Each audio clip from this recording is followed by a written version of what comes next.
Salut à tous et bienvenue sur le podcast du cyber indépendant. Je suis Alexandre, entrepreneur digital, créateur de contenu et investisseur. Le jour de mes 25 ans, j'ai pris conscience que je ne voulais plus d'une vie de salarié. Je voulais sortir de la matrice et avoir une vie à la hauteur de mes ambitions. Mon objectif, les 3 libertés. Liberté financière, liberté géographique et liberté temporelle.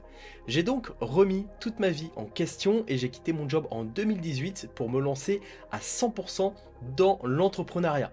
En quelques mois seulement, j'ai réussi à atteindre mes objectifs et je suis devenu libre grâce à mes business sur Internet. Depuis 2019, je partage ma passion de la liberté, notamment sur ma chaîne Cyber Indépendant, et j'aide également les personnes à devenir libres grâce au digital. Si vous souhaitez aller plus loin avec moi, je vous propose des coachings, accompagnements et formations en ligne pour accélérer votre réussite. Tout est disponible sur mon site cyberindépendant.com ainsi que dans la description de cet épisode. Et aujourd'hui, c'est avec un grand plaisir que je vous retrouve pour ce nouvel épisode hebdomadaire, j'y tiens. Et on va parler aujourd'hui d'une seule chose, de résilience. Et voilà, vous allez voir en fait dans ce podcast, l'idée c'est de parler de choses dont je n'ai pas parlé en fait sur Internet, puisque c'est des choses qui sont assez personnelles. Mais j'avais envie d'en parler dans ce podcast, vraiment de faire un podcast sur la résilience, puisque c'est un petit peu ce qui m'a guidé ces dernières années. Et je pense que c'est vraiment important de vous partager ça aujourd'hui. Donc je vais prendre vraiment plaisir à vous partager ça, même s'il y a certaines choses qui sont un peu difficiles, mais je pense que ça va énormément vous aider si vous passez par des périodes qui sont compliquées. Donc, juste avant qu'on commence dans ce podcast, je tenais à remercier toutes les personnes qui ont mis des j'aime, qui se sont abonnés à la chaîne YouTube récemment, puisque on a pété les scores. Enfin, vraiment, là, la chaîne YouTube a bien redémarré. J'avais fait une pause de quelques mois en termes de sortie de vidéos. Alors, quand je parle de sortie de vidéos, c'est vidéos standard, classiques. J'ai quand même sorti des vidéos courtes. Je me suis essayé du moins aux vidéos courtes. J'ai quand même sorti des podcasts sur la chaîne YouTube, mais pendant 6 mois, en fait, je n'ai pas sorti de nouvelles vidéos classiques. Et effectivement, voilà, je me suis dit, bon, ça va être compliqué. C'est vrai que quand on fait une longue pause sur une chaîne YouTube, souvent, ça met du temps à redémarrer. Et puis finalement, ça s'est bien passé. J'ai sorti une vidéo sur ChatGPT 4 et j'ai tout simplement fait exploser en fait le score de la chaîne. Je crois que la vidéo a déjà plus de 20 000 vues en quelques semaines. Je crois que ça fait 4 semaines. Donc c'est quand même un beau record. Donc je tenais vraiment bien à remercier toutes les personnes qui like, les personnes qui s'abonnent. C'est vrai que je le fais pas souvent, mais en tout cas un gros merci à vous et continuez à le faire. Ça me fait extrêmement plaisir. Alors, ce podcast est dans un format un peu différent. Je vais vous faire un peu un point news et puis après on va attaquer le vif du sujet, puisque j'ai repris, j'ai reboot, les podcasts en quelque sorte. J'ai décidé de changer le format des podcasts et d'en faire un truc un petit peu plus, je dirais, convivial, un petit peu plus tranquille, léger, un format dans lequel je peux vous parler comme ça, tranquillement, et qui, en plus de ça, est face caméra. Donc si vous êtes sur YouTube, là, normalement, vous voyez ma tête. Donc ça, c'est quand même pas mal. J'ai fait quelques tests des podcasts dernièrement et ça fonctionnait pas bien sur YouTube. Ce que je faisais, en fait, c'est que j'enregistrais mes podcasts de manière classique avec un micro, et ensuite, je passais par un logiciel qui s'appelle Headliner et qui me transformait mon podcast, mon fichier audio, en un truc un peu dynamique avec une waveform, etc. Donc ça rendait bien, moi j'étais super content, mais par contre ça accroche pas sur YouTube. Les podcasts sur YouTube c'est quand même vachement compliqué, je trouve. J'avais des stats qui étaient vraiment pas très bonnes sur les podcasts, alors que sur les autres plateformes ça allait, mais c'était assez compliqué. D'ailleurs, petit aparté, mais je sais pas encore, mais YouTube là a lancé un onglet podcast. Donc moi j'ai configuré tout le truc. J'ai pas eu encore de retour dessus, mais je pense que YouTube va essayer de mettre en avant les podcasts parce que c'est vraiment une catastrophe. Hein. Vraiment en termes de stats, j'avais, je crois, 150 écoutes sur un podcast, ce qui est quand même dommage, hein, vu le travail derrière, vu le temps que ça prend, etc. Donc bon. YouTube et podcast, ça fonctionnait pas trop. Donc je me suis dit pourquoi ne pas tenter le format face caméra comme ça. histoire d'avoir du contenu en fait vidéo comme ça sur YouTube. Donc on va voir si d'un côté YouTube va mettre peut-être un peu plus en avant un format vidéo, et puis si vous effectivement ça va un peu plus vous intéresser de voir comme ça ma tête sur YouTube. Donc c'est nouveau. Et voilà, pas mal de choses vont changer dans ce podcast, je vais vous en parler, mais je tenais à remercier quand même évidemment Tony.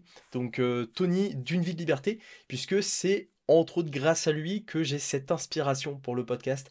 Voilà, c'est un pote, hein, et c'est surtout que j'adore son contenu. Donc voilà, si tu tombes là-dessus, je sais que tu écoutes parfois mes podcasts, mais je m'inspire un petit peu de ce que tu fais parce que tes podcasts sont vraiment top, et je prends inspiration là-dessus. Donc je pense que c'est cool de revenir aussi un petit peu à un podcast un petit peu cool, on va dire, un peu léger, où je peux vous parler un peu de news, je peux vous parler un petit peu de ce qui m'arrive sur le côté entrepreneuriat, les projets en cours, les projets qui vont arriver et tout ce qui va se passer. Et puis après, vous parler vraiment du contenu du podcast. Voilà, puis de faire un format aussi un peu plus léger, un petit peu comme si vous étiez à côté et qu'on pouvait comme ça discuter entre nous. Donc, nouveau format de podcast, face caméra, on va voir ce que ça va donner, hein. Attention, je ne sais pas. Je m'inspire un petit peu d'une vie de liberté parce que j'adore ces podcasts. Alors moi je suis aussi un gros consommateur de podcasts, je vais y arriver, donc je prends un petit peu comme ça des idées de partout. Et en plus de ça, nouveau micro. Alors vous le verrez, si vous êtes sur YouTube, je vais essayer de le déplacer légèrement quand même. Non, vous le verrez pas trop. Bon, voilà, c'est pas grave, c'est un Rode, en fait, c'est un Rode NT USB. Et je remercie Maxime d'Ecom French Touch, puisque je devais faire une interview avec lui la semaine dernière. Et catastrophe, mon micro a lâché. En fait, ça fonctionnait pas, j'arrivais plus du tout à le détecter, donc j'ai changé de port USB et tout ça. Moi, à la base, la technique, c'est quand même mon truc, mais là, en fait, ça fonctionnait pas du tout. Donc, le micro n'est pas mort, j'ai fait quelques tests. C'est effectivement, enfin, c'est apparemment au niveau du câble qu'il y aurait un problème, donc j'aurais juste en fait à racheter un câble. Mais en attendant, j'ai demandé conseil à Maxime, et il m'a conseillé ce micro, et franchement, je trouve que c'est une dinguerie. Vous me direz ce que vous en pensez, mais moi, je le trouve vraiment bien. J'ai fait des tests un petit peu avant cet épisode du podcast, évidemment. Et la qualité, je la trouve vraiment excellente. Il y a moins cet effet un petit peu de bourdonnement, un petit peu cet effet de très basseux qu'il y avait sur mon ancien micro, qui était un Blue Yeti. Donc voilà, un nouveau micro, un nouveau podcast, un nouveau style aussi de podcast, face caméra, voilà, pas mal de choses qui vont changer. Et au niveau de la publication de ce podcast, alors je sais pas exactement quand cet épisode sortira, j'ai pas encore vu au niveau de ma semaine, je devais tourner une vidéo en extérieur, mais je sais pas si je vais pouvoir et tout ça. Donc, point d'interrogation. Par contre, normalement, je tiens à sortir le podcast non plus le lundi, mais le dimanche. Voilà, parce que je trouve que c'est sympa de sortir un podcast le dimanche. Donc on verra. Mais normalement, les prochains épisodes du podcast du Cyber Indépendant seront disponibles le dimanche. Donc voilà pour cette première news autour des podcasts. Moi, c'est un format que j'aime beaucoup, le format podcast, j'en écoute énormément. C'est un format que je tiens absolument à conserver, même si en termes de stats, c'est pas ce qui fait pour le moment le plus d'écoute, le plus de vues, mais je tiens vraiment à le conserver. C'est quelque chose qui me tient à cœur, puisque c'est vraiment un moyen comme ça d'échanger. Et en plus de ça, c'est un format qui peut s'écouter un petit peu partout. Moi, j'écoute des podcasts en voiture, j'écoute des podcasts à la salle de sport, quand je fais du cardio, quand je vais marcher. Donc voilà, étant consommateur, appréciant les podcasts, j'ai envie d'en faire, donc je continuerai à en faire, et puis on verra bien. J'espère que vous serez évidemment de plus en plus nombreux à m'écouter sur le podcast du Cyber Indépendant. Allez, sans transition, on va passer à la deuxième news. C'est le lancement du club rentier digital. Donc la semaine dernière, j'ai enfin lancé le club rentier digital. Alors c'est quelque chose sur lequel je travaillais depuis quelques mois. Je voulais en 2023 changer un petit peu ma manière en fait de proposer du contenu payant. Et je me suis dit, pour moi en fait, ce qui correspond pour moi, ce qui correspond le plus à mon audience, c'est pas de leur proposer comme ça des formations un petit peu comme ça au compte-gouttes, mais c'est d'avoir un vrai accompagnement. La plupart des personnes qui achètent des formations aujourd'hui achètent une formation, mais ne la consomment pas ou ne la consomment pas entièrement. Et le fait de proposer un club, je vais vous expliquer un petit peu à quoi ça correspond après, eh bien, ça permet de pousser un petit peu les gens à aller plus loin et à consommer l'intégralité du contenu, puisque le contenu sera délivré après au fur et à mesure, et c'est un système d'abonnement. Donc j'ai fait mes premiers tests dessus et ils sont vachement positifs. Donc voilà, je suis vraiment content. Un gros merci et bien d'ailleurs à toutes les personnes qui ont rejoint le club et qui m'ont fait confiance. Le contenu va arriver petit à petit. J'en ai parlé directement dans le groupe aux concernés. Mais voilà, je trouvais sympa. Alors, je trouvais ça vraiment, vraiment cool. Alors, l'idée du club, c'est quoi? Comme je l'ai dit, c'est de proposer un accompagnement à grande échelle. Aujourd'hui, voilà, la plupart des créateurs de contenu font des formations dédiées sur un sujet. Ils vendent la formation, les personnes achètent la formation, consomment le contenu, et après, ça s'arrête là. Moi, j'ai voulu vraiment aller plus loin en proposant un accompagnement, donc comme je l'ai dit, à grande échelle.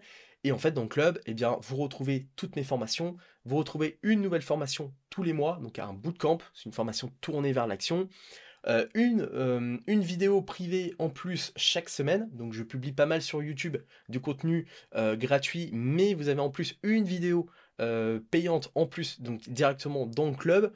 Et puis pas mal d'avantages, on a un canal Telegram entre nous, possibilité d'échanger entre nous, un live coaching mensuel, enfin voilà, il y a énormément de choses, les liens sont en description si ça vous intéresse, mais je trouve ça vraiment, vraiment cool, et surtout les retombées derrière qui sont vraiment très positives. Donc voilà, ça fait plaisir, ce lancement du club Rentier Digital.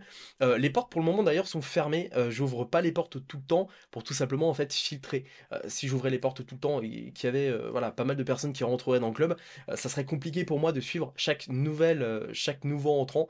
Donc comme ça, en limitant les accès, eh bien, ça me permet de prendre le temps avec chaque nouvel entrant dans le club Rentier Digital. Et puis, je trouve que le nom il claque, non? Donc voilà, merci pour vos retours positifs également sur le club.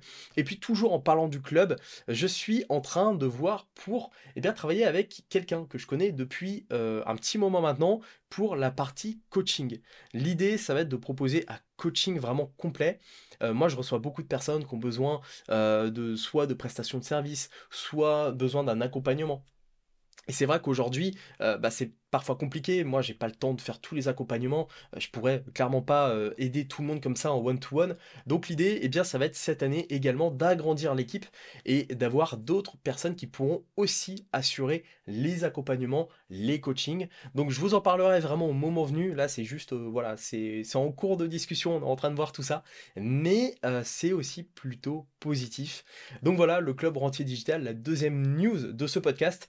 Et une fois de plus, si vous êtes membre du club, eh bien le contenu arrive normalement, il sera déjà arrivé au moment où le podcast sera publié, donc le contenu de la semaine. Et puis troisième point, troisième news, j'ai pu en parler un petit peu tout à l'heure, c'est par rapport à YouTube. Donc ma reprise de YouTube depuis à peu près un mois, hein, je crois. Ouais, c'est ça, je regarde là sur mon écran la date, depuis un mois. Donc bien ça fait plaisir d'avoir repris YouTube et d'avoir surtout plutôt une bonne retombée au niveau de la chaîne. C'est vrai que si vous avez aujourd'hui une chaîne YouTube et que vous faites une pause comme j'ai pu faire de 6 mois quasiment, en général, c'est pas bon, hein, les reprises se passent pas très bien. Et finalement, ça a été, puisque la première vidéo que j'ai repostée sur YouTube, que j'ai postée sur ChatGPT 4, elle a fait des stats vraiment dingues. Donc, une fois de plus, ça fait plaisir, hein. Et puis derrière, eh bien, ça fait aussi une retombée pour toutes les autres vidéos. J'ai également sorti une nouvelle série de vidéos dédiées aux finances personnelles. Donc, je trouvais que c'était le bon moment de le faire, hein, avec tout ce qu'on voit sur l'inflation, tout ça. On entend parler de prix tout le temps, machin. Donc, je me suis dit que c'était aussi le bon moment de faire une série de vidéos sur le sujet. Et pareil, les retombées sont plutôt bonnes. J'ai pu partager un commentaire là il y a quelques jours aussi. Donc voilà, YouTube, le redémarrage de YouTube. Et je prépare également une formation sur YouTube complète, et bien pour vous partager mes 4 ans et demi de créateur de contenu sur YouTube. Je vais condenser tout mon savoir dans une formation complète. Cette formation, elle sera disponible gratuitement pour les membres du club Rentier Digital, évidemment. Et puis je verrai si je la propose pas à d'autres personnes en payant en achat unique. À voir, après je suis encore en train de réfléchir là-dessus pour pas trop non plus pénaliser les personnes qui m'ont fait confiance en rejoignant le club. Donc je vais voir, je vais réfléchir encore à ça, on verra, mais dans tous les cas, si vous êtes membre du club Rentier Digital, évidemment cette formation sera inclue pour vous et elle devrait sortir, si tout se passe bien, à la fin du mois d'avril. Voilà pour ces 3 news, et je tenais voilà, à faire un petit peu un point de news comme ça entre nous, puisque je trouve que c'est sympa, vraiment, et ça permet comme ça de partager un petit peu les coulisses de mes différents business sur Internet. Allez, on va maintenant passer au contenu de ce podcast qui sera dédié à la résilience. Alors, je vais parler voilà, tranquillement. J'ai très très peu de notes en fait. J'ai juste 6 points. Pourquoi j'ai pas pris de notes? Puisque en fait, ça, c'est tellement personnel que j'ai pas besoin de prendre de notes. Je pourrais vous l'expliquer comme ça sans aucune note. Donc, je vais vous parler un petit peu de ma vie. Alors, c'est pas quelque chose que j'aime vraiment faire. Je vous le dis clairement, moi, j'aime pas trop parler de ma vie, j'aime pas trop raconter des choses personnelles. Mais comme je l'ai dit en tout début de l'intro de ce podcast, aujourd'hui, je pense que c'est nécessaire de faire ce podcast, notamment pour aider, en fait, accompagner des personnes qui seraient en difficulté, et pour vous montrer, en fait, que peu importe ce qu'il se passe dans la vie, peu importe ce qui peut vous arriver dans la vie, il y a toujours moyen de rebondir et de s'en sortir et d'être positif. Il y a toujours une lumière au bout du tunnel et puis, bah, voilà, je vais vous donner en 6 points tout ce qui m'est arrivé ces 5 dernières années, d'avril 2018 à avril 2023. Donc ça fait 5 ans et je vais pas y aller par 4 chemins, ça a été clairement les 5 années les plus compliquées de ma vie et de loin. En fait, je me suis pris, tellement de claques en 5 ans dans ma vie que, que clairement je pense que j'espère être tranquille quand même les prochaines années parce que là, franchement, ça a été fort. Voilà, c'était pas juste une dépression, un truc. Je vais tout vous énumérer en 6 points ce qui a pu m'arriver. Et puis, et puis comme ça, je vais vous expliquer un petit peu comment ça s'est passé, comment je l'ai vécu. Et voilà, bah écoutez, on va commencer par le premier point. Mais juste avant, quand même, le premier point. Alors, pourquoi en fait 5 ans pour la petite anecdote, entre guillemets, même si c'est pas réellement une anecdote, mais j'ai quitté mon job en avril 2018. Donc ça fait 5 ans aujourd'hui que j'ai quitté mon job dans le monde de la nuit. Et ce qui est étrange, c'est que le mois, donc le mois où j'ai quitté mon job, c'est en même temps où a commencé ce que je peux appeler aujourd'hui un peu ce cycle des 5 ans. J'ai eu un cycle de 5 ans, donc jusqu'à maintenant. J'estime maintenant être sorti de ce cycle. Mais au moment où j'ai commencé à entreprendre, c'est à cet instant-là qu'a commencé ce cycle des enfers, hein. Et voilà, en fait, ça a été compliqué dès le début. En fait, j'ai pas eu de répit. Dès que j'ai commencé à vouloir m'émanciper, dès que j'ai commencé à vouloir entreprendre, en fait, c'est bam, c'est à partir de là où a commencé ce cycle infernal. Et ça a duré 5 ans. Et aujourd'hui, je commence enfin à en sortir. Je commence enfin à sortir vraiment de ce tunnel, à avoir la lumière et vraiment à être vraiment maintenant, je pense, dans la lumière, mais ça a été quand même très très compliqué, et même encore très récemment, je vais vous expliquer tout ça. Donc bah, c'est parti, hein. On va voir ensemble le premier point, qui a été la maladie. Alors, en fait, en avril 2018, si ma mémoire, voilà, ouais, c'est ça, en avril 2018, mon père a commencé à avoir quelques problèmes de santé à ce moment-là. Et on ne savait pas exactement ce que c'était. Donc il a fait comment dire, des examens. Et on a appris quelques semaines après que mon père avait un cancer. Donc voilà, le cancer, c'est... En fait, alors moi je viens... Dans ma famille, il n'y avait pas eu de cancer auparavant. C'était quelque chose de totalement nouveau, en fait. Et c'est vrai qu'au début, ça fait bizarre, parce que on a un peu ce mot, ce spectre du cancer, on ne sait pas trop comment le prendre. Est-ce que le cancer signifie forcément la fin? Est-ce que le cancer, ça va être, on va dire, un obstacle à dépasser, enfin à surpasser? On ne sait pas trop. Donc ça arrivait en fait assez rapidement. Dès que j'ai commencé, dès que je suis revenu, en fait, j'ai quitté mon job, je suis revenu dans ma ville natale. J'ai habité là une maison à côté pas très loin de chez mes parents. Et boum, en fait, voilà, j'apprends que mon père a un cancer. Donc ça a commencé comme ça, hein. Ça a commencé plutôt pas mal. J'avais fait mon anniversaire en août, je me rappelle, en août 2018, et pour la première fois de ma vie, mon père n'était pas là à mon anniversaire. Il était hospitalisé à ce moment-là par rapport à des examens et par rapport à tout ça.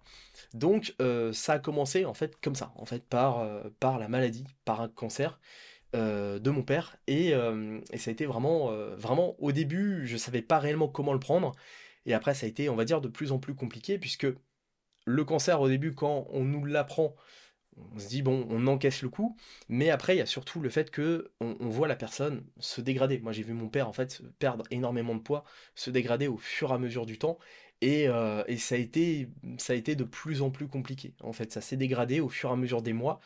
Il a eu une grosse opération en décembre 2018. En fait, ils ont enlevé, tout ce qui était, on va dire cancéreux. Il y a eu des périodes de paix, on va dire, sans parler de rémission, mais il y a eu des périodes où ça allait mieux. Et après, il y a eu des périodes où ça allait moins bien. Et en fait, voilà, c'était des cycles, en fait, hein. Il y avait des périodes où ça allait, il y avait des périodes où ça allait moins bien. Mais quand même, en général, on voyait que son état se dégradait au fur et à mesure. Donc, un cancer en plus, voilà, je vais pas rentrer trop dans les détails non plus. Mais bon, un cancer quand même assez compliqué. La perte de poids, beaucoup de choses liées à ce cancer-là. Et voilà, bah, commencer à entreprendre et voir son père bah, dépérir au fur et à mesure, ça a été, dès le début, je vous assure, ultra, ultra compliqué. Et ça a continué comme ça. Alors, en plus de ça, j'ai eu l'occasion d'en parler avec un ami qui, pareil, sa mère a eu un cancer.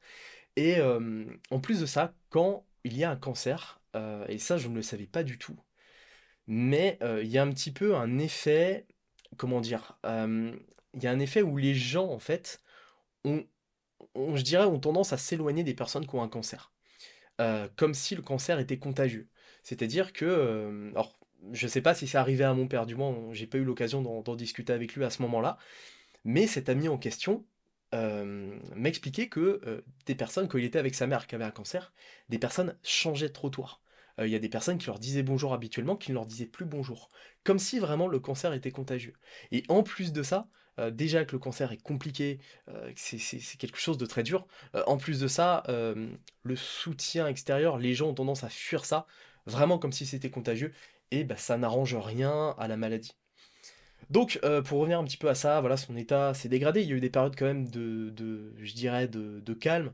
Il y a eu des périodes où ça allait mieux. On a même, à une époque même, je crois que c'était en 2019, ça devait être été 2019, donc un peu plus d'un an après qu'on a appris son cancer, on pouvait même, peut-être même envisager une rémission à ce moment-là. Donc la rémission, c'est pas que le cancer est totalement guéri, mais on va dire, il y a moyen d'avoir un avenir, en fait, un avenir plutôt positif quand même. Et puis finalement, en fait, voilà, ça allait, et après, il y a eu le retour de la chimio, etc., etc. Chimio, luminothérapie, tout ce genre de choses. Et bah, ça continuait à se dégrader, et ça a été une période compliquée, car forcément, en plus, moi qui est proche de mes parents, qui a toujours été proche de mes parents, j'allais voir mes parents tous les jours, j'étais pas très loin en même temps, bah, je voyais quand même l'état se dégrader, et je prenais ça comme ça, en fait, tous les jours. Donc voilà, après, bah, ça a continué à se dégrader, hein, j'évite de rentrer trop dans les détails, mais après, mon père a été hospitalisé. Et d'ailleurs, c'est là où moi j'allais le voir tous les jours, en fait, hein. Tous les jours, vraiment, j'allais le voir à l'hôpital, dès que je pouvais y aller, en fait, j'allais le voir. C'était compliqué, évidemment, mais j'y allais. Pour moi, enfin, je devais y aller le plus possible. Je ne devais pas ne pas y aller, en fait, hein. Je devais profiter de chaque instant, même si on savait que ça allait être les derniers, quoi. Donc, et c'est là où encore j'ai compris l'importance de la liberté. C'est vrai que j'en parle souvent sur ma chaîne YouTube de liberté, d'indépendance, d'être libre, d'avoir son temps, de la liberté temporelle, j'en parle beaucoup. Mais en fait, si par exemple j'avais été salarié à ce moment-là, si j'avais pas eu assez de temps, en fait j'aurais pas pu aller le voir à l'hôpital. Et clairement là, une énorme gratitude pour avoir, on va dire, pris cette décision de quitter cette vie de salarié, de m'être lancé, d'avoir fait tout ce que j'ai fait pour pouvoir profiter, d'aller le voir le plus possible. Donc voilà pour ce premier point, la maladie, le cancer. Et ça a été vraiment, ouais, vraiment une période très très très compliquée. On va passer au deuxième point, et le deuxième point suit, on va dire, le premier. Eh bien, malheureusement, c'est le décès, car j'ai perdu mon père donc en septembre 2020. Et voilà, bah, c'est les suites du cancer, donc ça a été effectivement très compliqué. Je vais pas le cacher, de perdre un parent, je pensais jamais, on s'attend jamais en fait à perdre un parent avant la trentaine. Moi j'avais 28 ans, donc quand j'ai perdu mon père.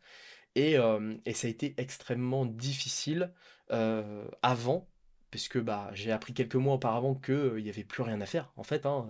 Quand j'avais reçu ce coup de fil-là, je m'en rappellerai toute ma vie évidemment, j'étais, en vacances, j'avais pris quelques jours dans le sud de la France et puis, voilà, ma mère m'appelle pour me dire que, le médecin a appelé et qu'il y avait plus rien à faire. Les derniers mois ont été les plus durs, les dernières semaines ont été les plus compliquées, les plus dures, vraiment jusqu'au décès. Et même après le décès, voilà, tout ce qui est cérémonie, ce genre de choses, c'est un cap à passer. Mais après, c'est une longue traversée du désert, c'est une longue période ultra compliquée. Et là, ça a été vraiment pour moi compliqué à ce moment-là. Donc voilà, je vais pas trop m'étendre sur cette partie-là. C'est vraiment une partie, c'est en fait le deuil, hein, tout simplement. Il y a des, tout le monde réagit différemment à ça. Moi, ça a été, j'ai voulu très vite me remettre au travail. Et d'ailleurs, j'ai vite repris les vidéos YouTube. Mais le problème, c'est que derrière, je savais plus réellement où j'allais, en fait. J'étais vraiment complètement perdu là-dessus, sur le côté création de contenu. Dans mon cas, j'aurais dû en fait faire une pause. C'est vrai qu'avec le recul, je me dis, j'aurais dû vraiment prendre du recul, faire une pause sur tout ça, me recentrer sur d'autres choses, quitte à partir pendant 6 mois, enfin peu importe, hein, peu importe. Mais je me suis directement remis au travail, en fait. Et j'aurais dû faire une pause à ce moment-là, donc voilà, on fait tous des erreurs. Mais ça a été pour moi donc ça a été extrêmement compliqué, évidemment. Évidemment, je ne le souhaite à personne de perdre un parent. Voilà, j'ai rencontré des personnes dans ma vie qui ont perdu des parents assez jeunes, encore plus jeunes que moi. Je pensais que ça allait être dur. Je me disais, bon voilà, effectivement c'est dur. Mais quand ça nous arrive, c'est vraiment, enfin voilà, c'est vraiment très très très compliqué.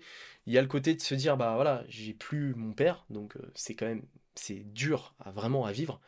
Et en plus de ça, il y a tout après les à côté. Je sais que, voilà, j'ai pas encore d'enfants, mais je sais que mon père ne pourra jamais connaître mes enfants. Il sera jamais grand-père.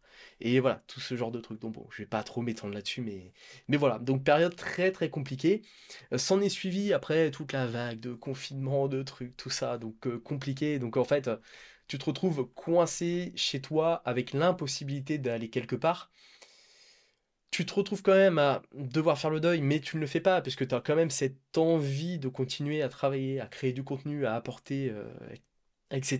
Donc ouais, une période très très très compliquée, et voilà, un décès n'est évidemment quelque chose de très très très très difficile, et voilà, pour ce deuxième point. Je vais pas faire trop long, parce que bon, c'est quand même, voilà, c'est quand même assez personnel, vous le comprendrez bien. On en vient maintenant au troisième point. Et là, le troisième point a été aussi effectivement compliqué, c'est le soutien. Alors effectivement, voilà, je vais pas non plus rentrer trop dans les détails, mais là, je vais parler d'un soutien un peu en général, en fait, de ma vie d'entrepreneur. Donc ça va être un peu plus léger comme sujet.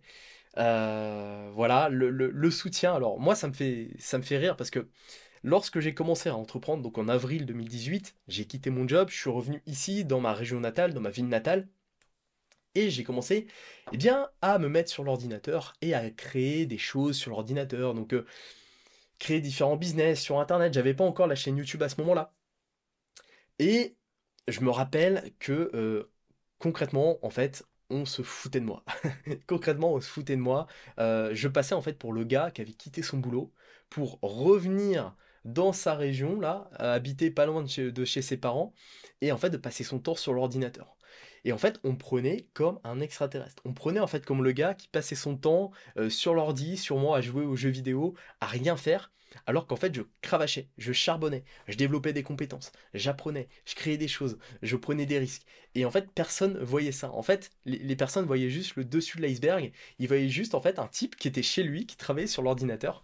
Alors que, en fait, non, fallait voir le dessous de l'iceberg, c'est que je charbonnais, je travaillais beaucoup plus que la plupart des gens pour apprendre, développer des compétences.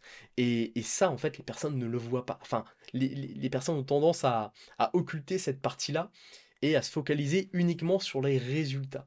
Et ça, au début, bah, quand on entreprend, on n'a pas forcément de résultats rapidement, on n'a pas forcément de résultats dès le début. Et c'est pour ça, en fait, que les gens m'ont pris pour les gens. Quand je parle des gens, c'est les gens proches de moi, hein. Les gens m'ont pris pour quelqu'un, en fait, qui foutait rien, quoi, concrètement. Donc voilà, hein, j'ai subi. je dirais pas des moqueries, mais voilà, concrètement, on me disait: «Bah, écoute, quand est-ce que tu vas trouver un boulot?» La petite tape sur l'épaule, «Va travailler, fais comme tout le monde, voilà, vas-y, allez, travaille, là, tu fais rien, tu es sur ton ordinateur», et cetera. Donc ouais, partie compliquée au tout début.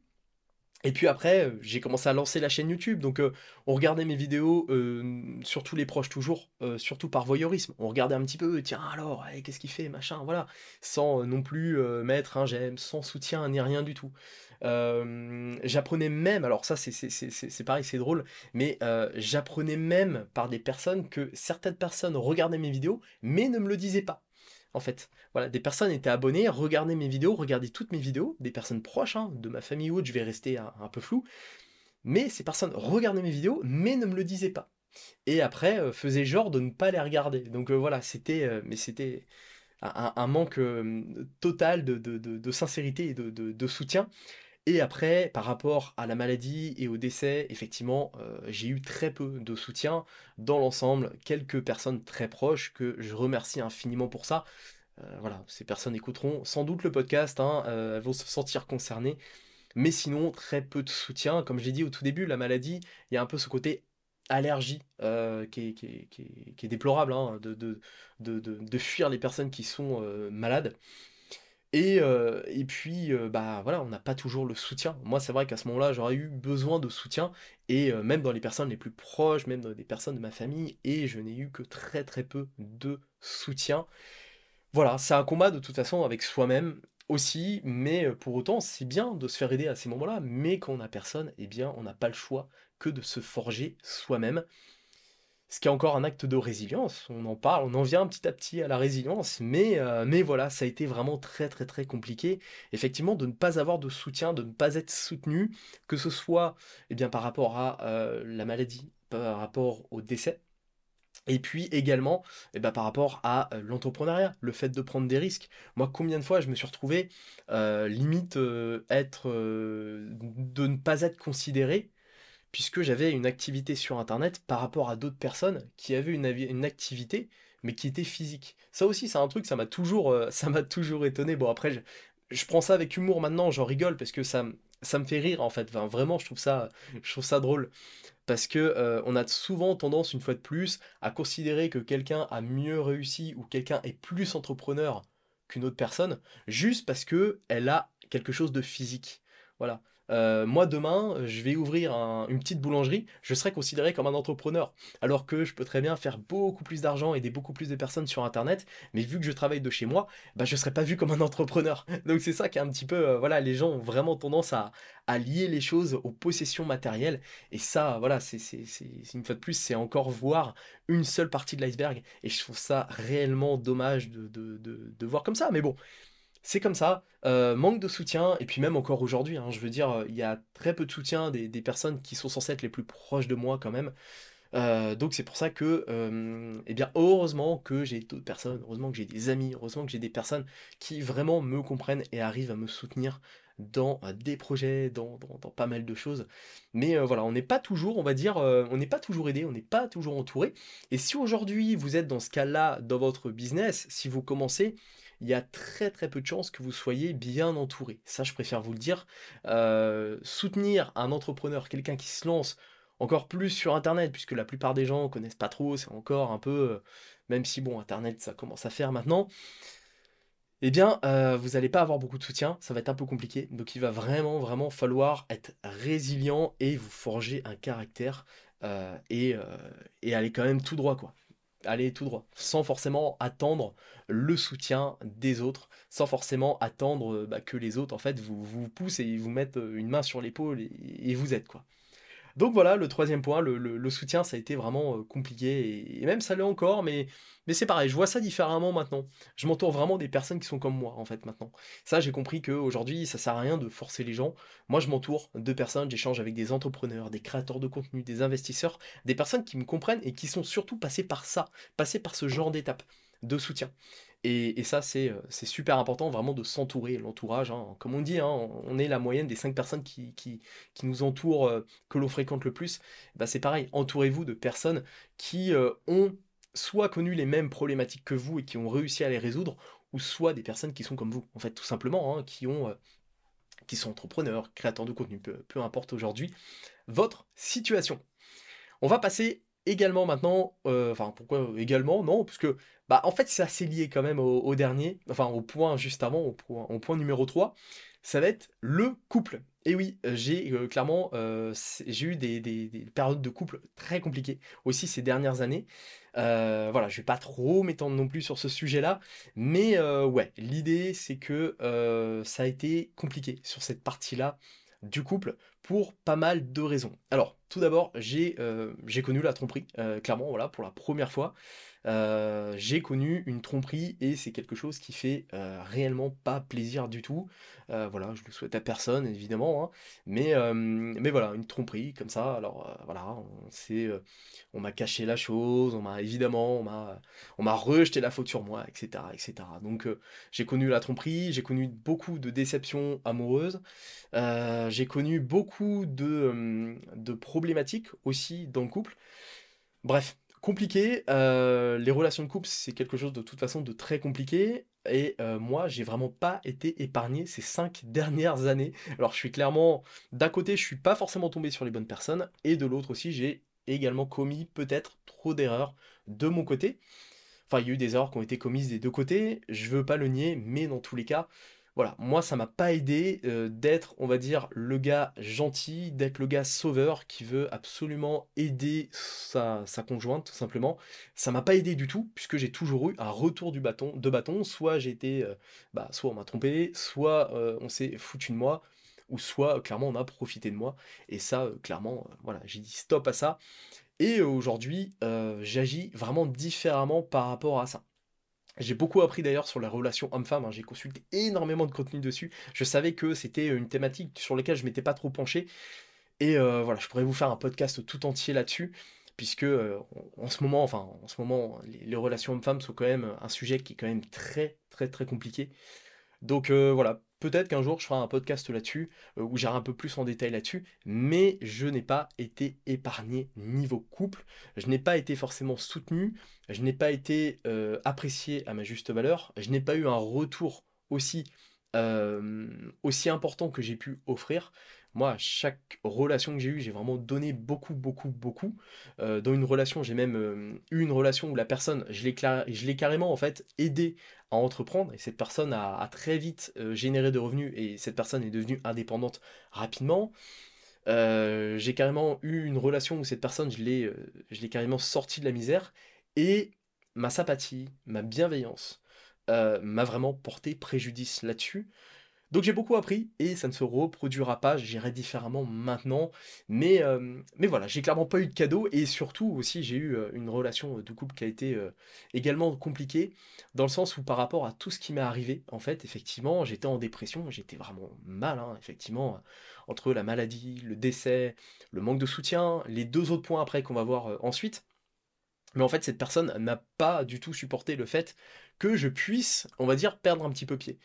Et ça, voilà, ce genre de relation, effectivement, j'en veux pas. En fait, j'en veux plus maintenant. Aujourd'hui, je cherche des relations stables, des relations équilibrées, et surtout des personnes qui me mériteraient. Et ça, eh bien, bon courage.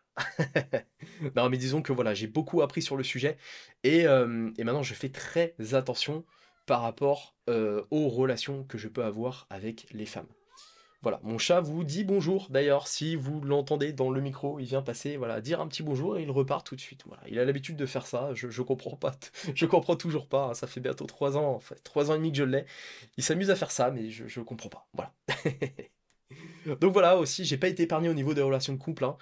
Malheureusement, moi qui pensais avoir, on va dire, un peu peut-être commencer à envisager une vie de famille, bon, bah ça ne se fera pas. Et ça se fera évidemment quand j'aurai rencontré la bonne personne. Et bah, une fois de plus, bon courage, voilà, bon courage puisque je suis quelqu'un qui donne beaucoup, mais qui estime maintenant mériter de recevoir, d'autant plus par où tout je suis passé maintenant. Donc voilà, ça va être, alors je recherche pas, hein, honnêtement, je me prends pas trop la tête là-dessus, mais clairement, voilà, ça a été une période compliquée par rapport à tout ça également. On va passer maintenant au cinquième point et je vois le timer, on est déjà à 40 minutes. Bon ça va, hein, un podcast c'est à peu près 1 heure, donc on est dans les temps. Le cinquième point, ça va être le travail. Et là le travail, il y a des choses à dire. y a pas mal de choses à dire dessus sur le travail. Alors tout d'abord, l'entrepreneuriat, voilà, c'est quelque chose de compliqué. C'est quelque chose de très très compliqué dans le sens où en fait on est quand même assez seul, comme j'ai pu le dire auparavant, mais surtout il faut créer, créer, créer. On va tenter des choses, ça va complètement foirer. On va tenter d'autres choses, ça va marcher un peu, mais après ça va plus fonctionner. En fait, l'entrepreneuriat est quelque chose de très dur. Et quand je compare ma vie de salarié à ma vie d'entrepreneur, être salarié, j'ai toujours considéré ça comme beaucoup plus facile. Alors, ça dépend après du type de travail que vous faites, etc. Mais moi, dans mon cas, quand j'étais salarié, j'avais une vie qui était beaucoup plus simple.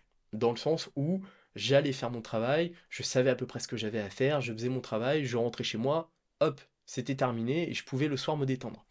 Quand on est entrepreneur sur Internet, qu'on travaille de chez soi, ce qui est mon cas, je suis toujours dans le boulot, d'une certaine manière. Et j'ai connu des périodes, alors j'irai pas jusqu'à dire burn-out, mais je pense que j'en étais pas loin. Des périodes où je travaillais tellement, pendant une période tellement longue, en fait, que je me laissais complètement en fait dépasser. Je travaillais tout le temps, en fait. J'avais plus aucune vie, je sortais plus, et je passais vraiment mon temps à travailler tout le temps, tout le temps, tout le temps. Et en fait, ça m'usait, je rêvais travail, je mangeais travail, je dormais travail, enfin, tout le temps, j'étais tout le temps dans le travail, en fait, hein. Tout le temps dans la chaîne YouTube, dans la création de contenu, dans la création de produits, la création d'offres. J'arrêtais jamais, jamais, jamais. Et ça m'a quand même pas mal pesé. C'était des moments qui ont été compliqués. Et puis j'ai connu un sacré truc quand même Alors là, ça remonte un petit peu, c'était en 2019. J'ai eu, alors je dirais pas l'opportunité, hein, le mot n'irait plus du tout par rapport à ce que je vais vous raconter rapidement, mais j'ai eu l'occasion de travailler pour une entreprise qui avait des besoins sur le numérique. Donc c'était une entreprise qui avait un gros gros gros retard en termes de digitalisation, donc avec un site internet qui était vraiment obsolète. Et en fait voilà, j'ai rencontré cette personne, et cette personne avait des besoins pour la création d'un site internet, enfin, remettre à jour le site internet et la création d'une boutique en ligne. Donc voilà, cette personne m'avait fait un contrat, on avait tout mis d'accord, je devais faire le site internet, le truc, tout ça. J'avais visité les locaux qui étaient très sympas, voilà, c'était des locaux pas trop mal, etc. Et puis je me retrouve dans le premier jour de ce job, catastrophe. Catastrophe, c'était pas du tout ce qu'on m'avait annoncé. Alors je me retrouve dans un vieux truc vétuste, enfin c'était mais n'importe quoi. Bon, je me dis bon bah c'est pas grave, enfin je vais quand même tenter de faire le job. C'est à ce moment-là où même, alors ça tombait en plus à la période où bah, mon père avait sa maladie, tout ça, c'était vraiment une période très compliquée pour moi. J'ai accepté quelque chose que je n'aurais pas dû faire. En fait, avec le recul maintenant, j'aurais dû me dire non, là par contre, ok, je veux bien qu'on fasse le deal, machin, qu'on travaille ensemble, ok, il n'y a pas de souci, on l'a dit. Mais par contre, dans ces conditions de travail-là, non, c'est hors de question. Moi, je viens visiter, on se rencontre, on définit le contrat, la mission, tout ça.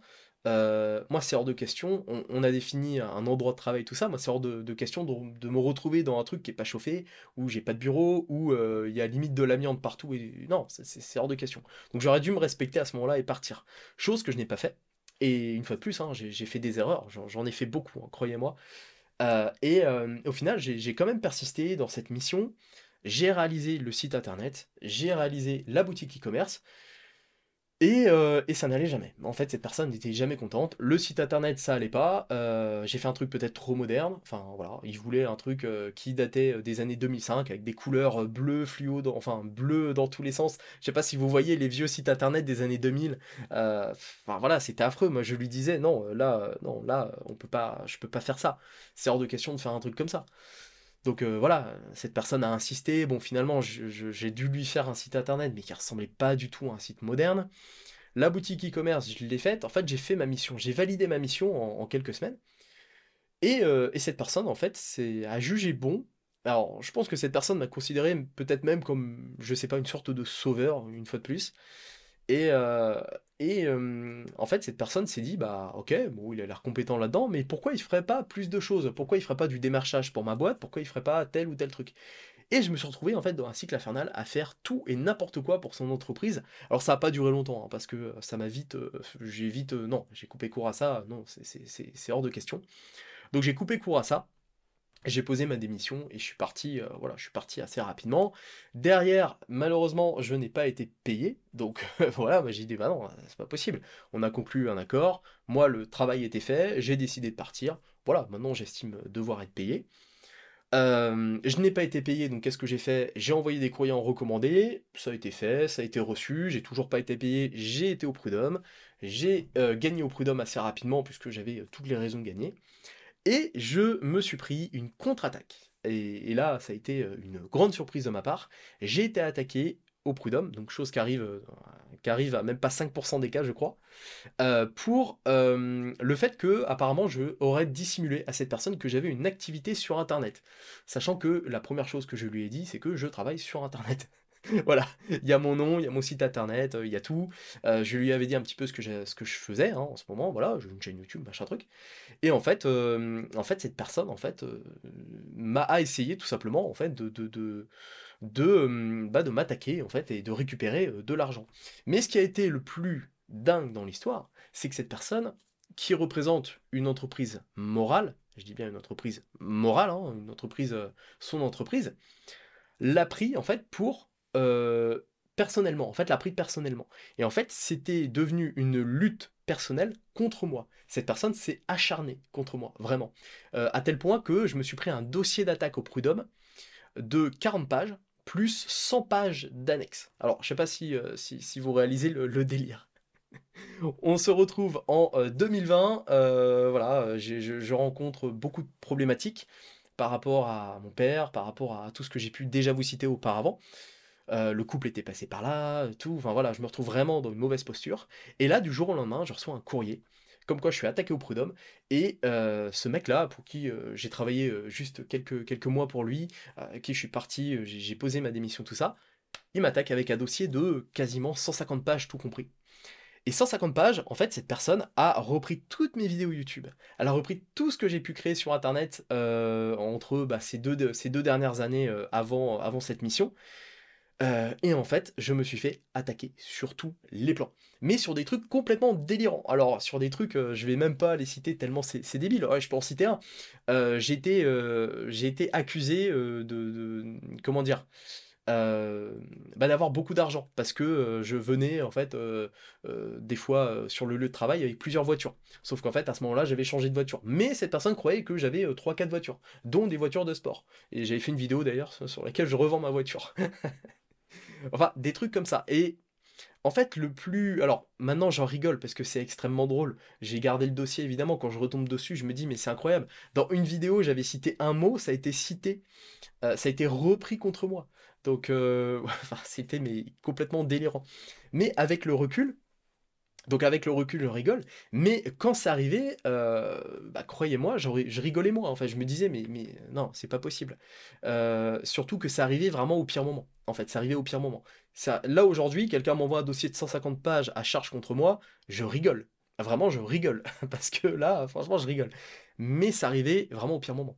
J'étais en train de perdre mon père, c'était sur la fin, j'avais, voilà, connu, des problèmes au niveau du couple et tout ça, bref, c'était vraiment la pire période que ça arrivait. Et là, boum, je me réveille un matin, je reçois un mail, un dossier de 150 pages contre moi. Donc, et j'étais attaqué pour des choses, mais débiles, quoi. Cette personne, en fait, a considéré que j'avais complètement menti sur ma vie, que en fait, je gagnais beaucoup d'argent sur Internet, que truc, que machin, alors que c'était encore à mes débuts, hein, et que en fait, j'avais pas fait le travail, enfin, que voilà, que je lui avais menti, machin. Et cette personne avait une haine contre moi, c'était incroyable, quoi. Et donc, je suis allé au prud'homme. J'ai pris un avocat à ce moment-là pour la simple et bonne raison que je ne pouvais pas moi-même gérer un dossier aussi gros. En fait, hein. D'ailleurs, ça a été jamais vu là-bas. Mon avocat en question, à cette époque, m'avait dit, mais c'est du délire. En 25 ans, je n'ai jamais vu ça, un dossier comme ça. C'était un dossier personnel avec 100 annexes, c'est du jamais vu hein, pour un dossier de prud'homme. Et au final, enfin voilà, j'avais raison sur toute la ligne en fait, hein. J'ai gagné haut la main les prud'hommes. Mais c'est juste que voilà, j'avais eu besoin d'un avocat à ce moment-là, donc j'ai pris un avocat. Il a étudié le dossier, il a dit, mais c'est n'importe quoi. Cette personne vous accuse d'avoir une activité sur internet, alors que vous lui avez dit et en plus c'est marqué partout, en fait, hein. Vous êtes enregistré, vous êtes déclaré, tout ça. Non et puis même, cette personne, enfin, c'était du délire. Bon, je vais pas rentrer trop dans les détails, mais c'était du délire. Mais sur le plan du travail également, bah, j'ai pas eu de chance et c'est vrai que c'est arrivé à un moment où c'était compliqué. J'avais accepté de faire cette mission, c'était une mission comme ça, à la base, je voulais rester comme ça quelques mois, faire la mission, monter le site, monter la boutique, faire ranker tout ça en SEO et lui apporter ce qu'il fallait. Et en fait, c'est complètement parti en vrille. Donc voilà, enfin, sacrée histoire. Et ça, et voilà, de se prendre un dossier à charge de 250 pages, croyez-moi, c'est pas drôle. C'est vraiment pas drôle. Donc voilà ce qui m'est arrivé à ce moment-là. Et puis, sinon travail, bah voilà, en règle générale, l'entrepreneuriat est compliqué. J'ai passé des moments compliqués, j'ai fait des lancements de produits qui n'ont pas fonctionné. J'ai, l'année dernière, lancé un projet autour du minage de crypto-monnaies, un projet qui a en plus plutôt bien fonctionné. Ce qu'il faut se dire, hein, on a eu des clients assez rapidement. Le problème, c'est que j'ai fait ça avec un ami qui avait des compétences, certes, mais pas le bon état d'esprit. En fait, je me suis retrouvé à bah, devoir en fait toujours pousser, en fait cet ami à bah, en fait à créer du contenu, à travailler. Et à la fin, ça a créé une friction et au final, je lui ai dit: «Bon, bah, écoute, on va arrêter de travailler ensemble, c'est plus possible» et après c'était genre de ma faute, c'était de ma faute. Parce que il a considéré que, voilà, que j'étais trop exigeant, que je demandais trop, et que je l'aurais sorti du projet, au moment où le projet commençait à fonctionner. Ce qui est totalement fou puisque après le projet, je l'ai arrêté. Enfin, je l'ai arrêté en même temps que j'ai coupé court à notre projet ensemble, notre projet commun. Voilà, hein, j'ai fait confiance finalement à quelqu'un de proche pour un projet, et cette personne derrière n'a pas fait le travail nécessaire, et après m'a reproché entièrement, c'était uniquement de ma faute, hein, évidemment, comme à chaque fois. J'estime que quand il y a conflit, il y a forcément une part de responsabilité des deux côtés. Il n'y a pas 100% de part de responsabilité d'un côté et 0% de l'autre. C'est souvent un petit peu partagé. Là, dans mon cas, je lui dis, voilà, peut-être que j'étais assez dur, peut-être que j'ai mis un haut niveau d'intensité dans ce projet, j'y croyais, je tenais vraiment à ce projet, vraiment à fond. Mais le problème, c'est que derrière, tu ne suis pas. Moi, on a convenu que tu devais faire ça dans l'entreprise. Moi, j'apprends que en fait, bah, tu ne travailles pas, tu mets pas assez d'intensité dans le projet. Je te demande un truc, tu le fais pas, enfin, ou tu te fais en retard. Et en plus de ça, derrière, voilà, il y avait des choses qui ont été faites que j'ai appris qui ne m'ont pas plu. Voilà, j'ai coupé court à ce projet. Et également, j'ai été déçu. J'avais fait un petit podcast là-dessus d'ailleurs, qui s'appelait, je crois, Pourquoi je ne travaillerai plus avec quelqu'un de proche, quelque chose comme ça. Voilà, des déceptions en termes de travail, des moments compliqués, mais avec le recul, eh bien, c'est ce qui fait également de la résilience, c'est ce qui fait avancer et c'est ce qui nous, renforce, en fait, tout simplement. Et puis, bah, on va passer au sixième point. Le sixième point, qui va être la santé. Et oui, la santé, car effectivement, bah, pour moi, ça n'a pas été non plus très simple, niveau santé. Tout simplement, la prise de poids, puisque, bah, avec tout ce que j'ai pu vous citer auparavant, bah, moi, je suis quelqu'un qui a tendance à prendre du poids. En plus, assez facilement, hein, c'est comme ça, hein, j'ai toujours été un petit peu en surpoids. Mais là, pour le coup, j'ai fait une bonne prise de masse, on va dire, hein. Et voilà, j'ai pris pas mal de kilos. J'ai pris vraiment pas mal de kilos. Si vous pouvez voir, de toute façon, entre mes premières vidéos, enfin les vidéos de 2019 et les vidéos de maintenant, ça se voit à mon visage, ça se voit un petit peu à mon corps. J'ai pris pas mal de poids ces dernières années et ça n'a pas été simple, évidemment, de prendre du poids. Ça fait perdre confiance en soi. Ça fait perdre aussi même en physique, hein, monter des marches, c'était plus compliqué, ce genre de choses. Même marcher, faire du sport. C'était compliqué. Alors, je dis c'était, pourquoi? Puisque c'est vrai que depuis quelques semaines, depuis quelques mois, même maintenant, j'ai repris le sport à un haut niveau d'intensité, je commence vraiment à perdre, je commence à avoir des résultats. Mais c'est vrai que l'année dernière, c'était encore assez compliqué. Voilà, la prise de poids, c'est lié un petit peu à ça. Et ça a été pour moi, effectivement, encore un truc qui s'est rajouté à tout ça. Ça n'aide pas. Et surtout quand, voilà, comme je l'ai dit, moi je suis quelqu'un qui a toujours fait à peu près attention à mon poids. Je sais que j'ai tendance à prendre du poids très facilement. J'ai toujours eu une prédisposition à ça. Et, euh, et voilà, hein, moi ça m'a toujours un petit peu, ça a été toujours un petit peu le truc voilà, qui m'a un peu, un peu chagriné dans ma vie, toujours de prendre du poids, tout ça. C'est pour ça que j'ai fait très vite quand même pas mal de sport. pas mal de musculation pour justement essayer d'être fit. Mais, mais voilà, hein, tout a été lié à ça. Il y a eu le confinement, effectivement aussi, ça a joué, hein, toute cette période où la salle était fermée. J'ai pas pu aller m'entraîner pendant un an. Donc en restant derrière chez soi à travailler sur un ordinateur, bah forcément aussi ça favorise la prise du poids. Et puis bah tous les mois, hein, je prenais 1 kilo par mois, 2 kilos, etc. Et puis bah quand on fait le bilan, 1 kilo par mois pendant, allez, pendant 3 ans, bah vous faites le calcul, hein. Et vous tombez à peu près sur le poids que j'ai pris.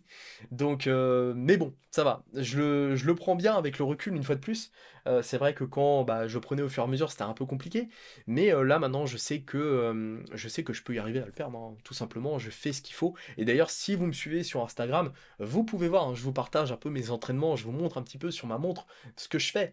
Et j'en crame des calories. J'en crame et je mange bien à côté. Donc je vais y arriver, c'est pas un souci, mais ça a été quand même compliqué. Ça a été un peu la cerise sur le gâteau en fait, hein, par rapport à tout ce que j'ai pu vous citer auparavant, et ça n'aide pas. Voilà, manque de confiance en soi après forcément, et puis le besoin de changer sa garde-robe, de s'habiller différemment, etc. Bref, ça a été vraiment une période également compliquée pour ça. Bref, donc voilà, puis d'autres quelques petits problèmes de santé par-ci par-là. Je vais pas rentrer dans les détails là, parce que bon, après ça touche à ma santé, mais bon, ça va, hein, j'ai pas de choses graves. Mais tout ça a entraîné évidemment de la dépression, du gros niveau de stress. Ça m'a entraîné pas mal de choses négatives. Aujourd'hui, je les ai pour 99% des choses soignées. J'ai été voir des spécialistes, je me suis fait aider, je me suis fait accompagner, j'ai fait ce qu'il fallait.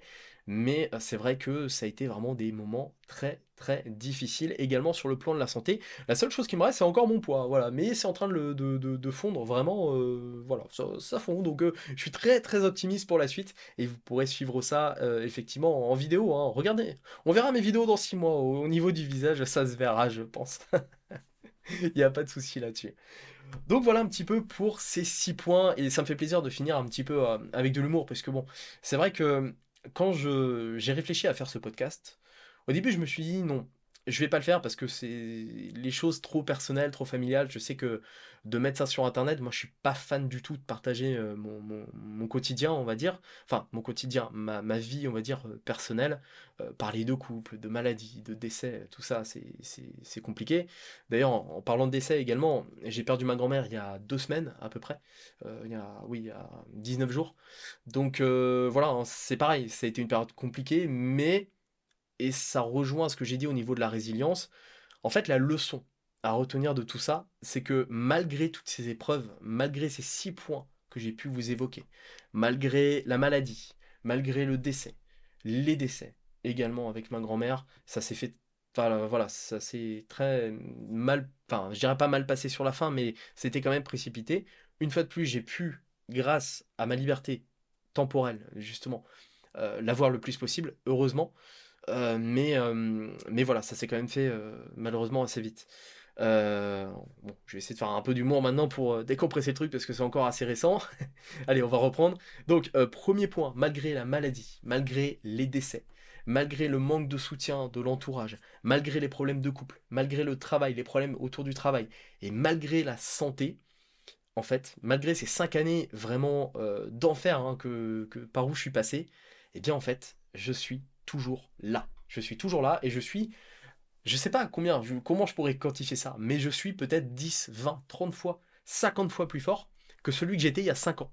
Aujourd'hui, j'ai fait preuve, j'ai une très grande résilience, et je sais encore plus où je vais, et je sais encore plus quelle est ma mission de vie, et, euh, et ça m'encourage encore plus en fait à avancer. Ça fait vraiment un effet boost d'une certaine manière, et malgré tout ça, j'arrive quand même à en tirer du positif. Et c'était vraiment, voilà, la conclusion que je voulais vous donner, que je voulais vous faire de ce podcast, c'est que au début je voulais pas trop le faire, je voulais pas trop faire ce podcast.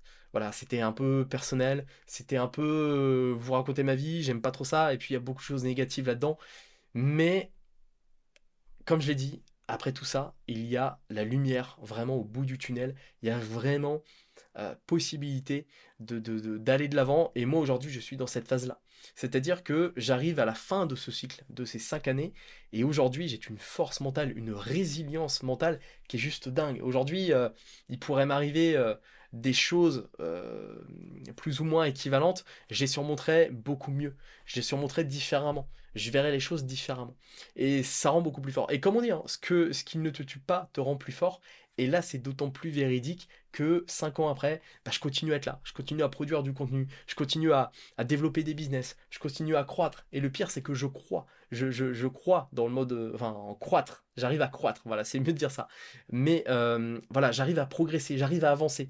Mais sur quasiment tous les plans, en fait, aujourd'hui, je progresse. J'ai énormément appris, j'ai énormément avancé, et ça me rend vraiment beaucoup, beaucoup, beaucoup plus fort. Et si aujourd'hui, vous avez une difficulté, vous allez peut-être avoir pire que moi, c'est possible, hein, effectivement, je suis pas la personne qui a sûrement eu le pire en 5 ans. Vous allez peut-être avoir moins, c'est possible aussi.